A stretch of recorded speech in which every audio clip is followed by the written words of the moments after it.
apologies for the announcement. They're almost older here. Over. Yeah, I have been. I followed their first game. I didn't watch all of it, but what I did watch, they definitely, yeah, they're playing to their identity and they're playing hard to play against, and obviously they're not giving up a lot. So I it's quite the contrast to Edmonton. And I'd be excited to see them both play against one another. But from my side, you can see, just if you just look on the power play, and they did it yesterday a little bit, but like the Edmonton guys will stay the full 2 minutes on the power play, whereas in the Calgary guys, they'll switch them after a minute for the most part, right? To me, that makes a big difference. Yeah. It's interesting. I've been watching Toronto. The fact they won the first game the way they did, I didn't watch the whole game last night. I had to go and see my granddaughter play soccer. But when I got back, I checked the score, and Tampa Bay ended up winning the second game. And I just find it really intriguing, Dom. Like you said, teams playing to their identity and each having a style of play and who's going to come out on top. Because in the end, that's how you're evaluated and you're judged. And boy, just to get into the playoffs is a huge, at that league, the parity is just incredible. So I'm still curious about the degree of the center structure of play and the degree of freedom of play that how how free can you get them to play in terms of offensive focus. And that's what I'm watching over the course of these playoffs now is ultimately who's going to last the longest and head out top, because that's the ultimate test at that level. Yeah, I mean, I would say, as I say, just the way, yeah, and it just, and again, I'm comparing Edmonton to Calgary, and maybe not a fair comparison. Obviously, the personnel is different, but it's just when I watch Edmonton play, it's loose, right? And I know Woodcroft's a great coach. We coached against him in the minors, and he brought that. They were very structured, and now the minors is a different animal compared to the NHL, just with the higher end skill level. But and I can see him trying to get other guys more involved. Even in the second game, they were, there was an instance, as I mentioned, the power play where they had their minute and then they took them off. Whereas in game one, they played the full 2 minutes. But it's just in the way, they're just the way that Calgary checks. And I think you talk about, the way that the creativity. Johnny Tkachuk and Lindholm, they have all the creativity that they want. They can, they're throwing pucks behind their backs, and that's great. But there's an expectation of checking, and there's an expectation of being on the right side of people and working immediately right after puck possession is lost to work above players and to be on top of players. And, you see that collectively from the Flames is that and again, I'm sure that the coaching staff in Edmonton is preaching the same. I would be shocked if they weren't, but there's just, it just, from my side, the collectiveness of how they check as a group just makes it stifling. They had 1-0 game, and I watched, and they were, and the guys are engaged. Like Rasmus Anderson's always been a competitive guy. We had him in the minors, and he was always uber competitive. But the way that he's competitive now, and the way that, like, he went right after was it Klingberg? He went after him, and they ended up getting kicked out. He ended up getting kicked out. But there's just a sense of focus, and there's a sense, and you can just see it within and again, that's Darryl, having everybody dialed in to the nth degree. But they're impressive to watch. It's, I just say, like, you see them, and it's, they're playing the way that you need. In my opinion, they're playing the way that you need to play to win the games 1-0, which they did. But yeah, it's quite the contrast seeing, and again, obviously the Edmonton, the two big guys in Edmonton. I mean, they've got more skill than anyone. But it's getting them to play the way that's going to enable them to win. Like it's it'll be interesting. It's interesting theater. It's interesting to watch. I'm going to the game tonight again, so it'll be fun. I have had a concern before the playoffs, and it's playing out now, and that is they appear to have addressed the physicality by calling quite a bit, and they've sort of drawn the line of what could happen and how much hitting will be allowed relative to the way it's played. And so I'm just curious to what degree fighting is actually going to happen.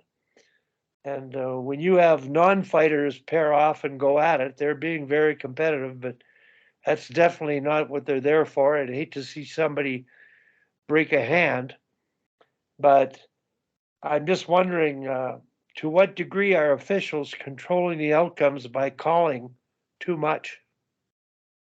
Wasn't as bad last night. Game 1, they were calling all the marginal stuff. It was more like basketball, just specialty team games. I thought last night was quite a bit better. Did any of you watch Toronto and Tampa? I watched about half of it. I was flipping between games. Yeah. Yeah, I watched a little bit of it.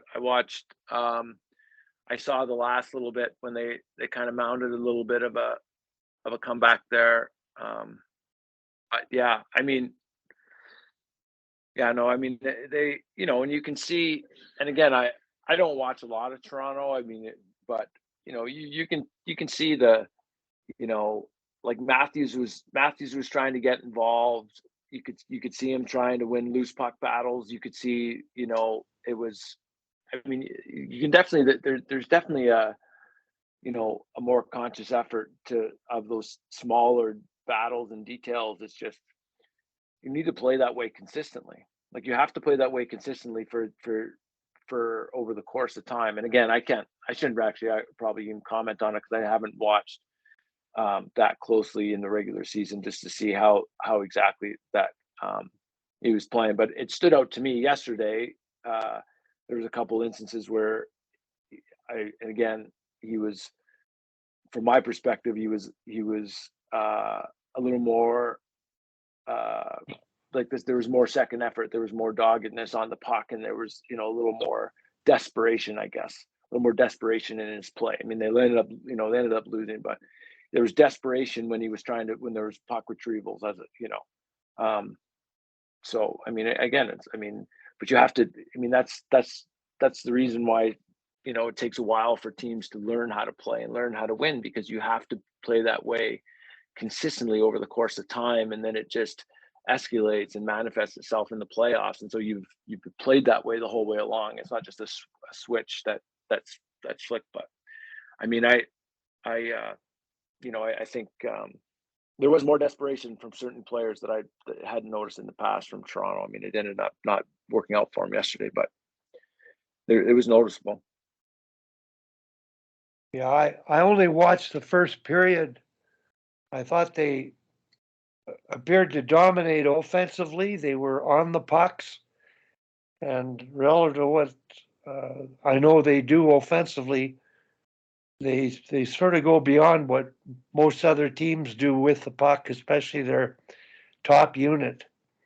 And 5-on-5, they were really good and dominating. And I had to go and watch the soccer after the first period, so when I got back, I was able to check the score sheet. So I hadn't seen the game, but I agree with you, Dom. The art of coaching is the balance between the buy-in of playing the game, the whole, the 200-foot game by everybody, including the best players. And I think Toronto's doing a hell of a job that way. I'm really glad they got Giordano. He gives them the depth and the kind of player that every team would love to have in their end. And to me, it's a crapshoot on the number of teams that are in the playoffs. They're all damn good. Like Dallas, even though Calgary dominated in the first game, Dallas could have won the game. I mean, you got a post here, a post there. And so you just can't get too upset about the outcome when the chance of a puck hitting a stick and angling into and being scored, like it was incredible. It's incredible hockey. We're just fortunate to be able to watch it, and I think the players are playing the right way.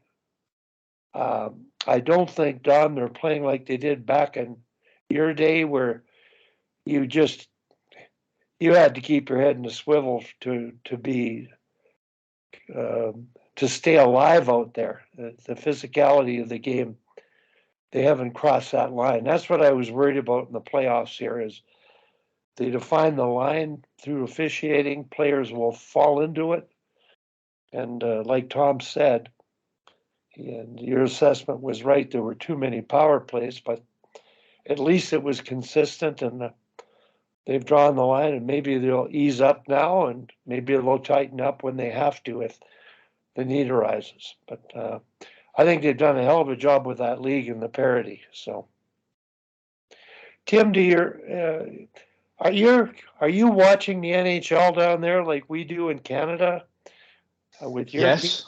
Do your kids do the same? Yeah, I don't know about the playoffs since the local team's not in it, but as far as the kids are concerned, yeah, there's more hockey on than I have time to watch. I watch some of it live and put some on the DVR, but with the idea I'll get back and watch some of it. But there's a lot of hockey right now. Mike, are you following the playoffs at all? Yeah, a little bit. I'm in full season lacrosse here now, so it's been going crazy. But yeah, at night I'll watch. My son's a crazy Ranger fan, and then I have the other probably by the just virtue that he's a Ranger fan, I have a crazy diehard Pittsburgh Penguin fan in the house. So we're having some good battles here. It's been a fun. It was a fun evening the other night. My little guy, my 8-year-old, he couldn't stay up for the triple overtime, so he went to bed when it was tied up, and so he was pretty happy in the morning when he woke up. But yeah, so I mean, I happen to love watching Toronto play. I was really disappointed. I go out of my way to kind of watch them play, but I was disappointed to see last night. But those are two pretty good talented teams out there. Yeah. So yeah, it's fun to see. I like as long as these games go for extended period of times. I enjoy watching them all. I think there's going to be a lot of 7-game series. Now, let's hope. Yeah. Well, listen, I talked to Ken Babby. It looks like the 19th of May is he and Billy Bridges might get on together, but we're not sure. And I mentioned to Ken, well, I'd love to have him on because he could talk about his journey, and he may be transitioning and moving and possibly coaching another sledge hockey team in the world. But this guy has coached for years at the college level and made the transition to sledge hockey, and the kind of unpredictable, the inability to predict what's going to happen in terms of security from year to year or Olympics to Olympics. Thomas Pacina experimented that in the Czech Republic with having a great performance, but not coming back and being able to continue to do what he did. So they're all at the whims of final results. So I'm curious to see how things will pan out. I believe that every NHL coach that's still in the playoffs is probably going to keep their job, win or lose. Even Daryl Sutter because they played so damn well, and I think they played to their identity. Like you say, I got a question, Dom. That first line of Calgary's, can they sustain that over the course of the whole playoffs? I mean, just my opinion. I mean, I didn't look at the numbers and how much they played, but and we've talked about it on this before. It's just managing minutes, and I think they've, from my perspective, they play their four lines. I mean, obviously the first line plays more than the fourth line, but I mean, look at LA, right? Like, look at Deneau and Kopitar. They're playing 25, 26 minutes as a forward. Like, it's just not sustainable. So, Calgary has those guys playing. Again, I don't have it in front of me, but I'm assuming that they're probably around, 16 to 18 minutes. To me, if you play those guys in that amount of minutes, like that's sustainable. You're playing every second day. You're able to, you're not overtaxing themselves. I remember being there when they played Colorado, and in 5 games, like, they had Lindholm on the ice all the time, and it just wasn't sustainable. There wasn't enough. The tank was empty. So, I think if they play them and they manage them like they have been, and they've been playing the lines which they have, I mean, I think they can. I mean, it's always it's always interesting, and we'll see once, the initial, the initial, how the officials are initially refereeing it with all the penalties. I mean, that will probably subside, and then it'll get probably a little more physical and a little more draining. So we'll see how Johnny's able to manage that. The other two guys, I think, can handle it, but we'll see how Johnny can, once it gets into second and third rounds, if the pounding that you take, we'll see how that plays out. But the way that he's coached and the way that he's managed them up to this point, I think they can. I mean, I think they can. I mean, I think it's, it's feasible. And I mean, there's a reason why he's won twice. He won twice in LA, and how they've managed to this point. And I think he does a really good job at managing them and not overplaying those guys. You made the point on Kopitar's line. I wasn't aware they were getting that much more ice time. Was that the case last night? I'm going to look right now, so I don't speak out of school, just in regards to looking at how many minutes they played. So, it was a little bit better last night. They had them at 20 minutes. I mean, that's a lot for a forward, though. I mean, for a centerman, I mean, that's a lot.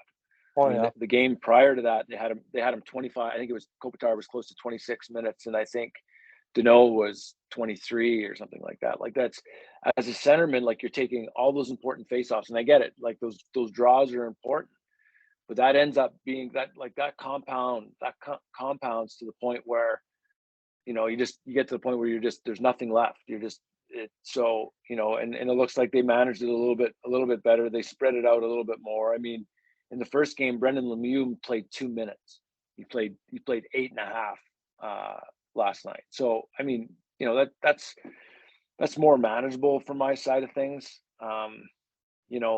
Like, in contrast, if you look at with Calgary, like, Tkachuk played 16.5 minutes, right? Like, that's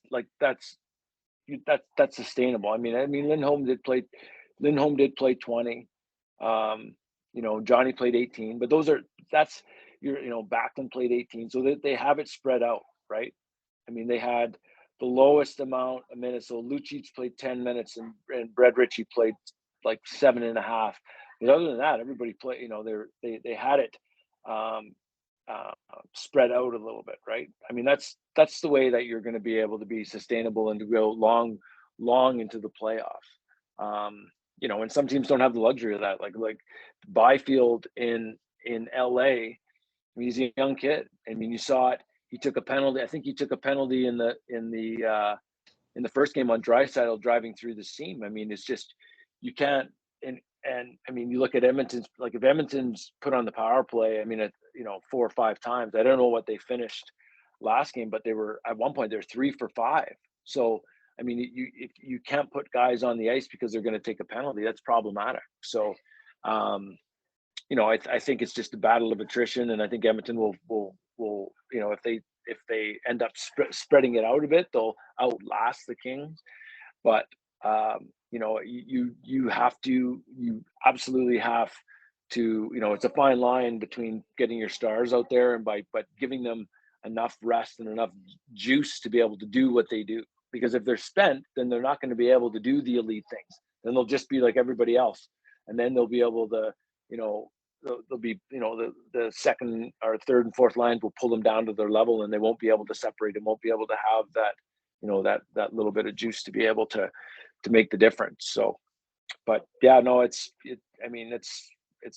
that to me is, it goes back to your thing, Wally, with about playing everybody, right? Like you have to play everybody. You have to play everybody. I mean, I've been on championship teams where, I was pissed because they were playing guys as much as they were, but ultimately it ended up us being able the reason why we won the championship.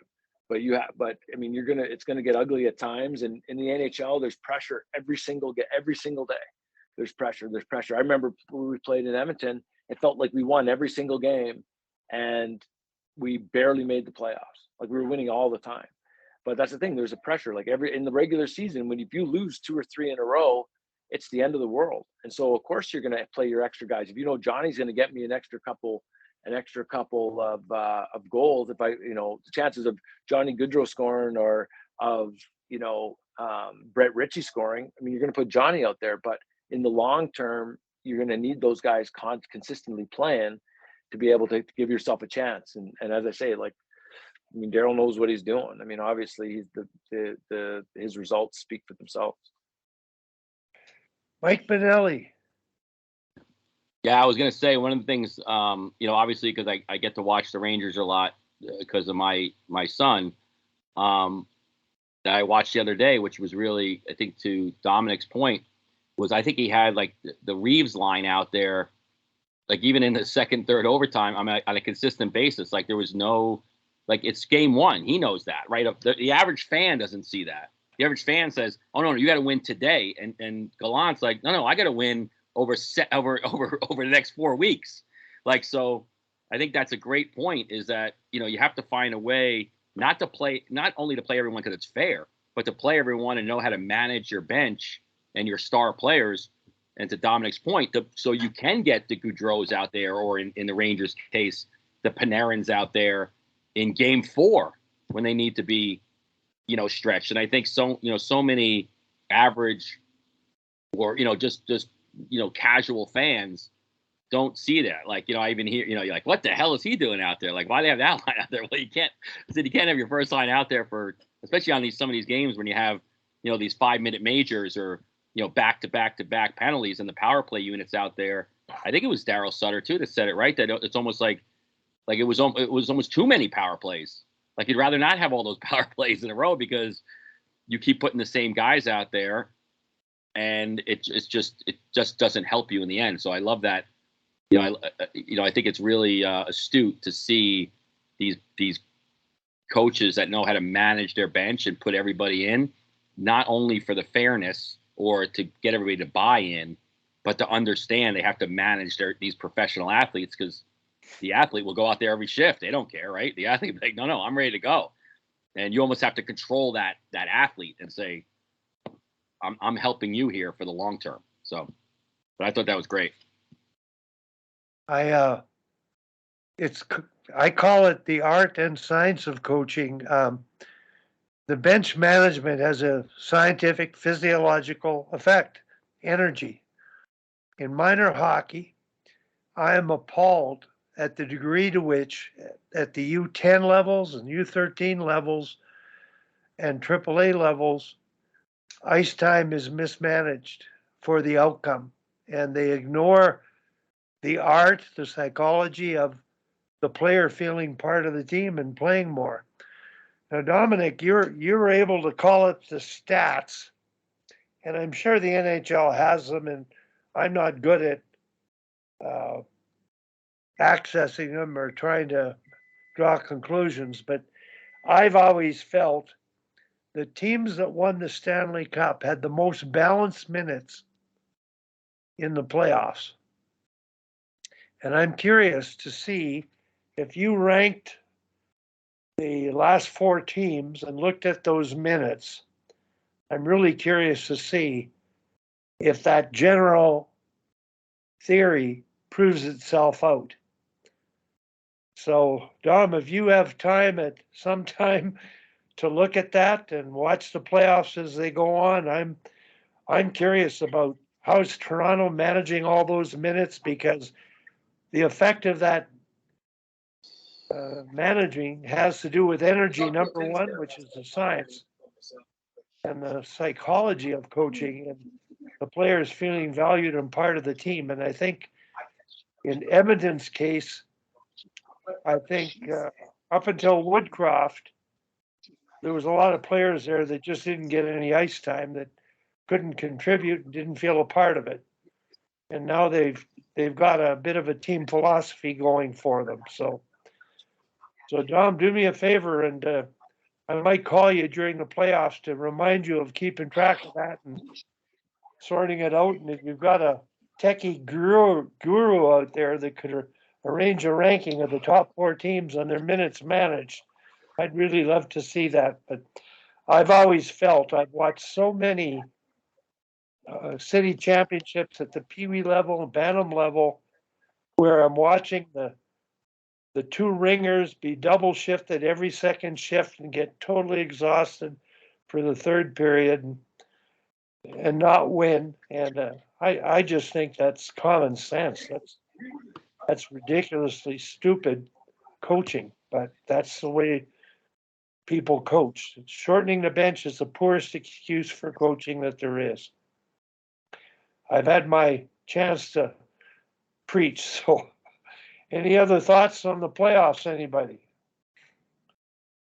Anybody daring to bet yet? And what about betting and the influence of betting? You think that's going to be a problem down the road with Well, sure players? isn't it now? Well, I don't know. Our players can bet? I don't know. Anybody know if players are able to bet?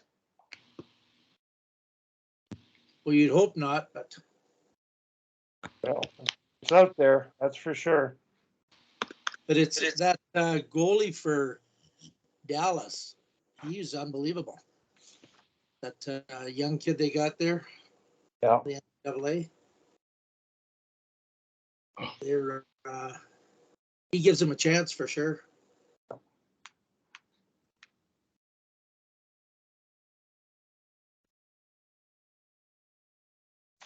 Well, I hope they get by Dallas and get to the second round, but anybody other feel there's any dark horses out there? Washington. Yeah. Anybody watch that game?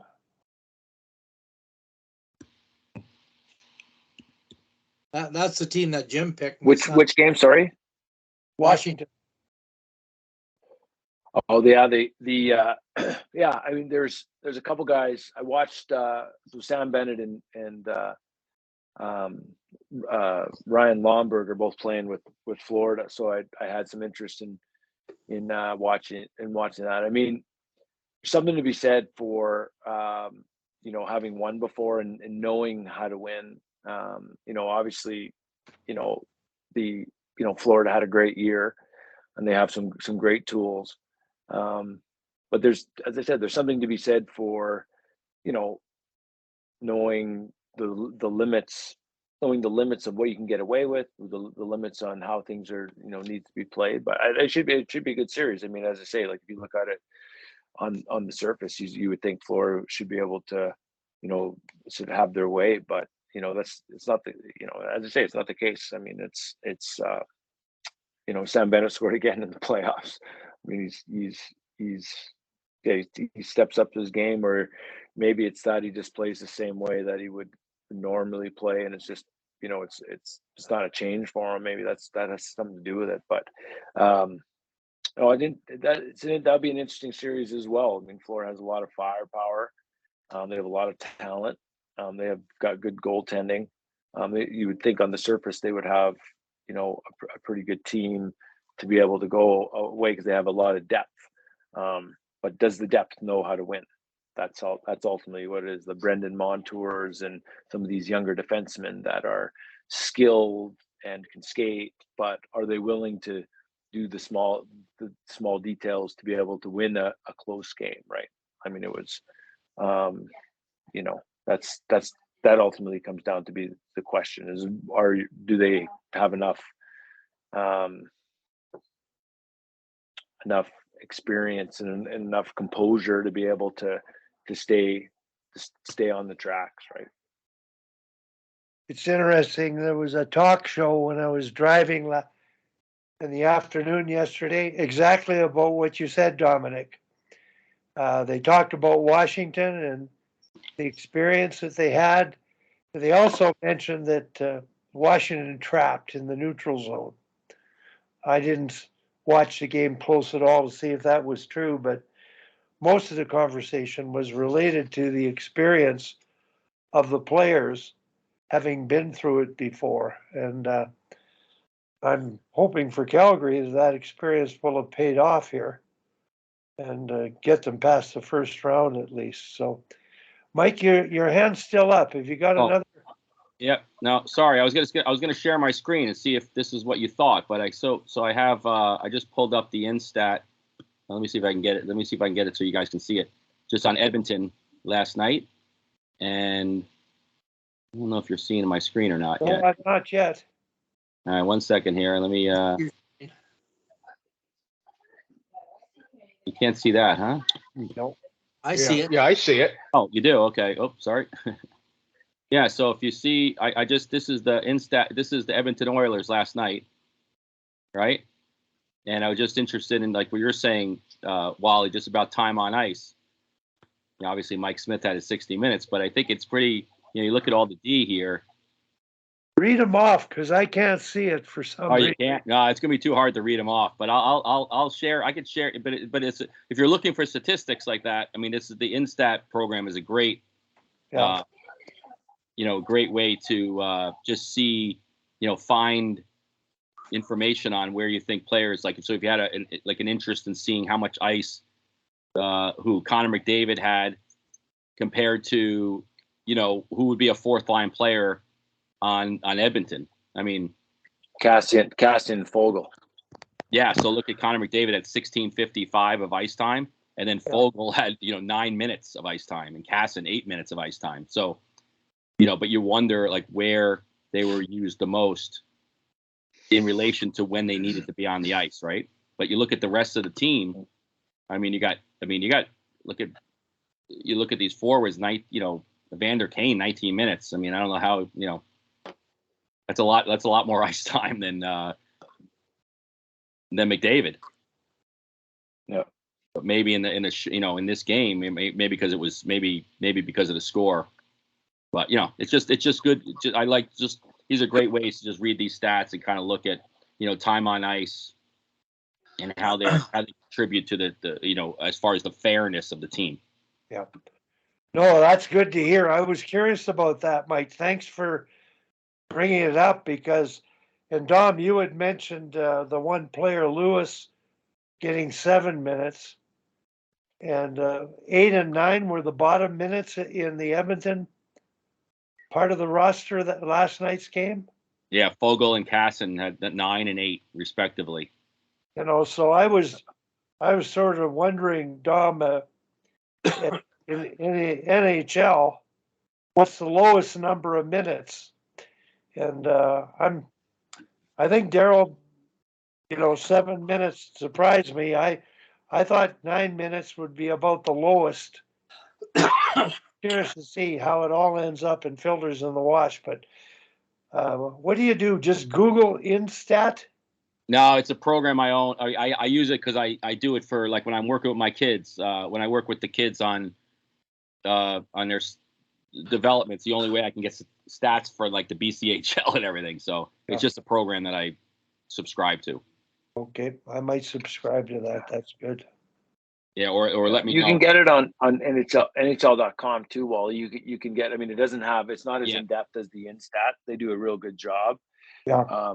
But you can go to NHL.com and you can go to the box score and then go click on the individual scores and go to the teams, and they'll give you, they're really, really simple stats, giveaway, takeaways, but they do have the time on ice. Super. No, that's in great. there. Yeah, it's definitely they have a great that resource is unbelievable. It's free too, so it really is just being able to see, if you want to just compare statistics, it's a really good program. Instat's a little, it's a little crazy because you can go right to a shift and see a player shift, but I don't think that's what you're looking for. So, Mike, you use that. What age groups do you use that Instat with? Up to what? Anybody above like any junior hockey, like a couple of kids in the BCHL. So I don't get to see their games, and I don't have time to watch film. So I just say, give me, I just go and say, okay, here's the player I'm working with. I just want to see all his shifts from the last game, and then I can kind of give them the feedback that I see. And most of the time it's most of the time you're watching and you watch somebody else do something like, holy crap, that was actually a great play. So it's, but I just love the ability just to see the kids I need to see and not watch a whole game film. Yeah. No, they and it's great for the kids too. Yeah. What's, and because I know I have, like, we use that at the American League level, and I know that they what is the lowest that they kind of Instat as far as the lowest level that it depends on the organization because they have to pay for it. But I think right down to like the USPHL over here on the East Coast, like any of the obviously the USHL uses it. I can pull up games from any college team right now, any NCAA team. I work with a couple of kids at Brown, and I can pull up their shifts. So any NCAA, BCHL, I roll all the way down to probably USHL and out here on the East Coast to the USPHL.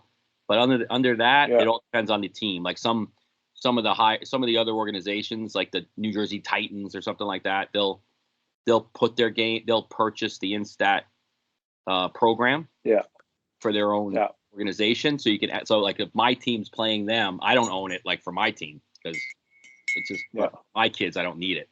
But if I can get it from another team that owns it, I get my statistics too. So I'll use that film. Yeah.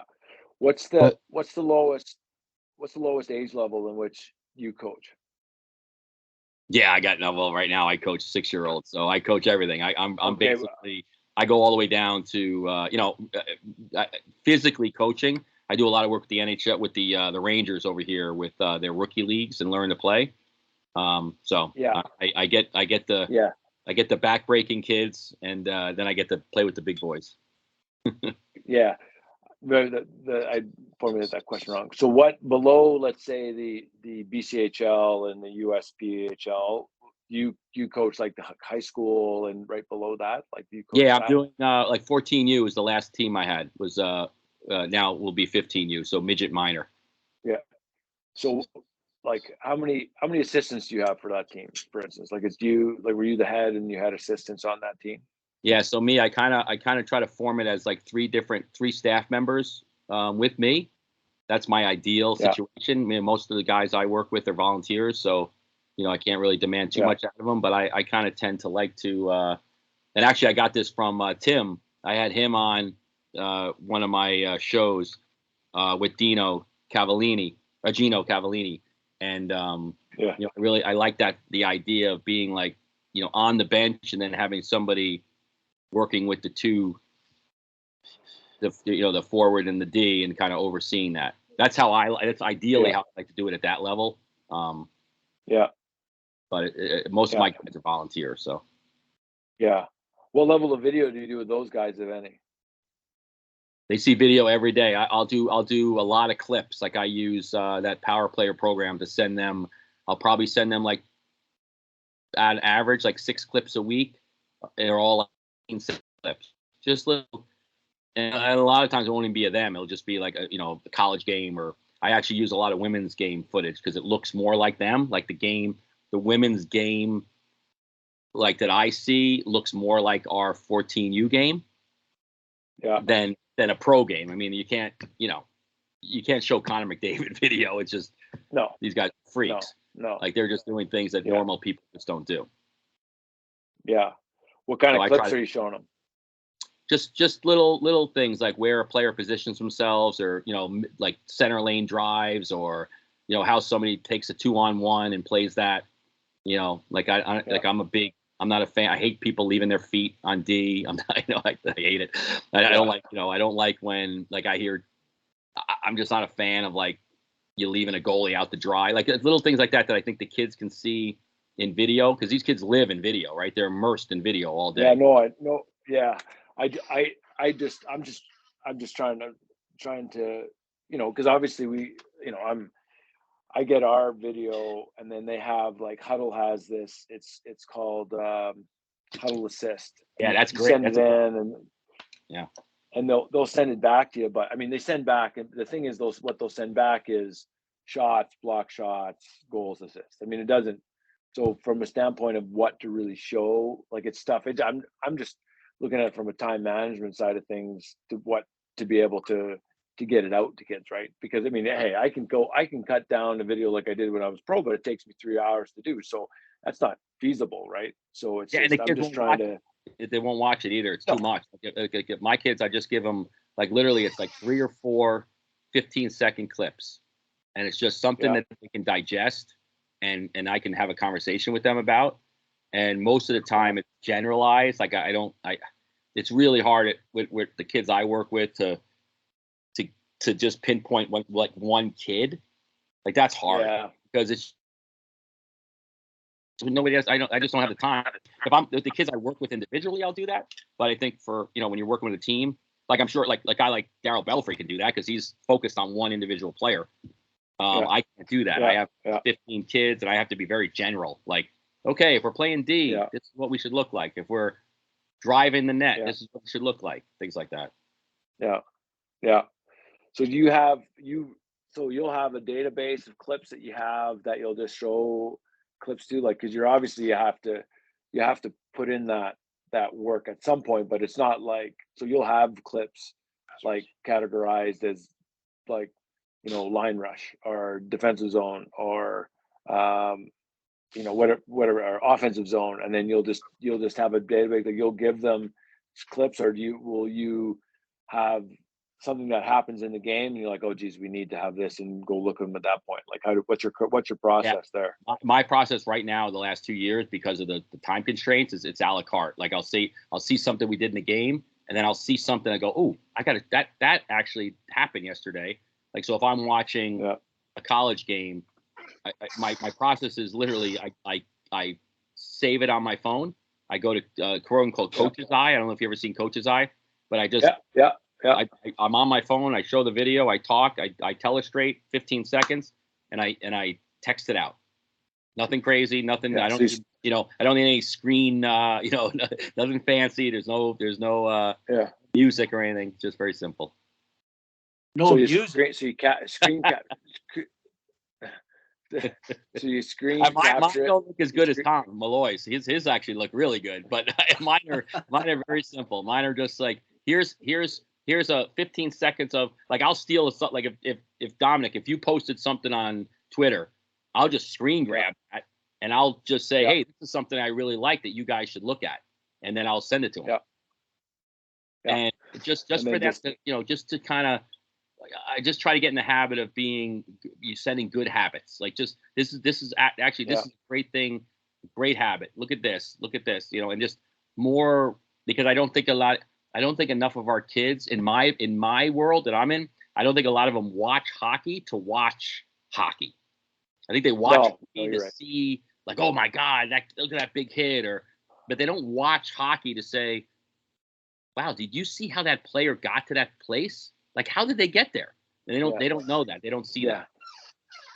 Yeah, I see it. I laugh because anytime someone gets the puck behind the net, what are they screaming? What do your kids scream when you get a kid behind the net with a puck? What are they screaming? Yeah, they're just Michigan. Michigan. I hear that all the time, and I just fancy. I chuckle to myself because it's the thing that they'll hear, and it doesn't matter if they're 12 years old or if they're 18 years old. they're yelling Michigan, and they want somebody to try it, right? Like it's just, Yeah. you know, but that will evolve to your too, right? point, Goalies will learn that they can't be laying on a knee. I mean, that'll evolve. I actually love it. I love the fact that we're thinking, like, I think there's like anything else in the game, right? It'll evolve to where now players have to play differently and defensemen have to defend differently. And I don't know. But you're absolutely right. They see it on Instagram, and it's like that's the only thing they can think about doing in their head. Yeah, I know. That's because but you're right though. As far as the small other habits that aren't going to be on Instagram, I'm just trying to figure out what the best way is to be able to manage that and be able to send it off to them, just without spending too much time like looking for it. That's the thing, right? Because I have this dad that's helping me as a coach, and I'll tell you, he's the best. Like he'll send me clips from NHL.com. And like, hey, we did this last night, and I have parents that are they'll send me the clip. Like they don't have to teach it, they just have to understand what I was looking for. They're like, hey, you were just talking about this in practice. Did you see this? And I'll take it, and I'll say, hey, Coach Koo found this clip. Why don't you guys look at it? Simple as that. Yeah. But I love video. I wish it was easier to do. I mean, I wish I was more. I wish I was more nimble at finding clips, saving them, classifying them. I wish I was as disciplined with clips as I am with my practice plans. Like my practice plans, I'm very disciplined and regimented, and I could go back to 4 weeks ago and get my lesson plan. I'm not that great with the clip because it does take it takes so much. Like you have to have a computer that can do all that and store all that information. Can handle it. Yeah. It can handle all of it. All day and delete clips off my phone because my phone's always clogging up. Sorry, Wally, for taking the time. Yeah. Go ahead. No, I got a question related to this.